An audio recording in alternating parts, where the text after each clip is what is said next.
Here is a screencast for Chapter 14, Tap 4, which is the last one we did in class the other day. There's actually two very different problems in this tap. The first two parts are one problem and the last part is another. So let's go at them page by page. The first part just asks us, which episodes are going to get shown, and is this outcome socially efficient? And so let's tackle that one then the other. And we're going to compare for the first part. We've got a profit maximizing TV network, and they're thinking about showing Deathmatch, Sherlock, or this infomercial. And since they're profit maximizing nothing else, they're going to be weighing their revenues from each possibility against their costs from each possibility, and there may be other costs overall, but let's just call that the profit from each episode. We could call it producer surplus. Let's call it producer surplus because that's more consistent with our analysis of efficiency. All right, Celebrity Deathmatch, they get 2 cents a viewer. They're going to show it for free, so they're going to, if they show it, there's going to be 60 million viewers at 2 cents a viewer. That is 1.2 million. So 1.2 million. And I'm just multiplying 0.02 times 60 million to get 1.2 million. By the same logic, if they air Sherlock for free, they're going to, for free to the viewers, they're going to get 50 million viewers. 50 times 2 cents per viewer works out to be $1 million. And then finally, if they show this infomercial, they're just going to get a fee from whoever made the infomercial, and that fee is going to be $1 million.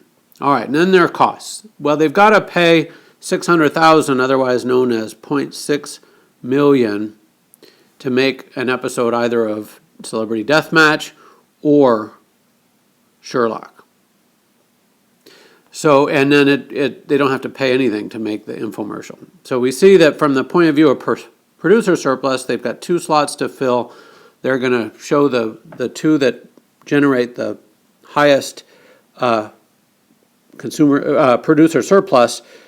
We see that the net off of showing Deathmatch is 0.6 million. The net off showing Sherlock is 0.4 million.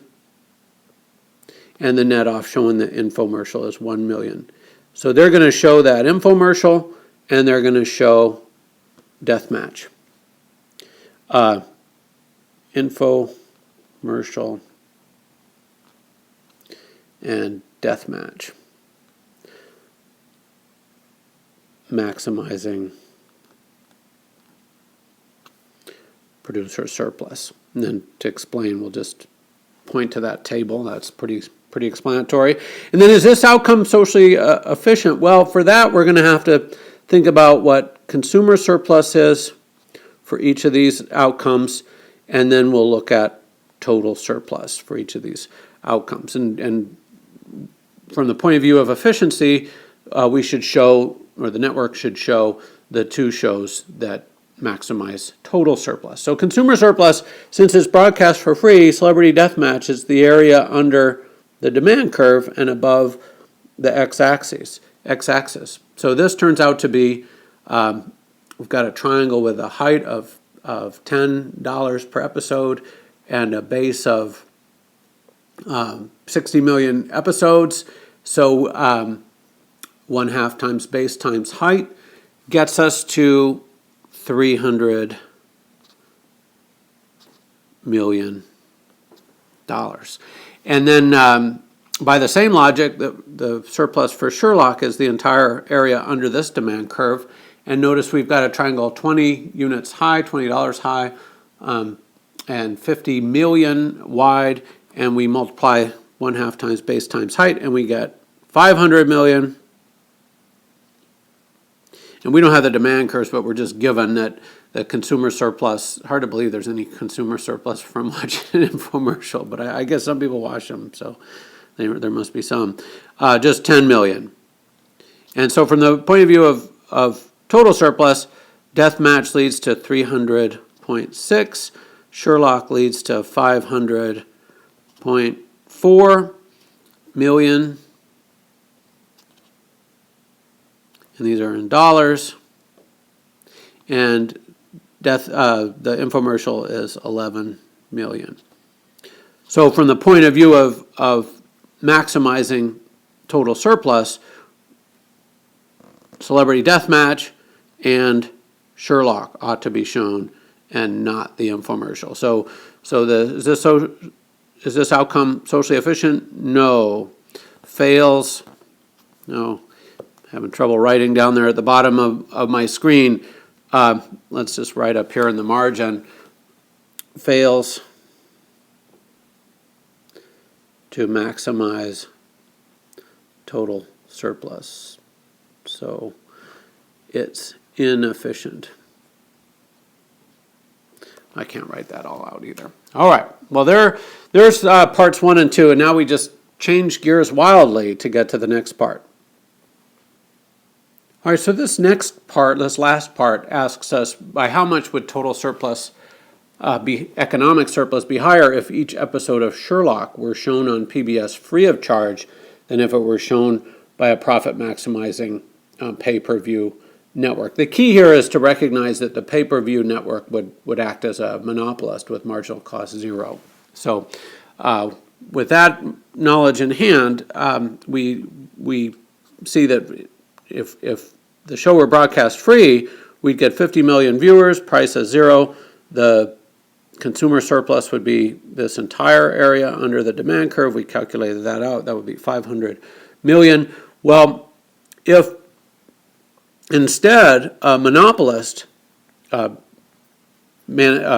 control of this market as a pay-per-view cable provider would, we would see the monopolist would have a different marginal revenue function. It would have that marginal revenue function. And marginal revenue equals marginal cost. Remember, marginal cost is constant at 0. The quantity that the monopolist would show would be 25 million. And the price of each episode for pay-per-view watchers would be $10 per episode. And the new consumer surplus would be this area above the price line and below the demand curve. And then the profits are also part of, well, producer surplus, better said.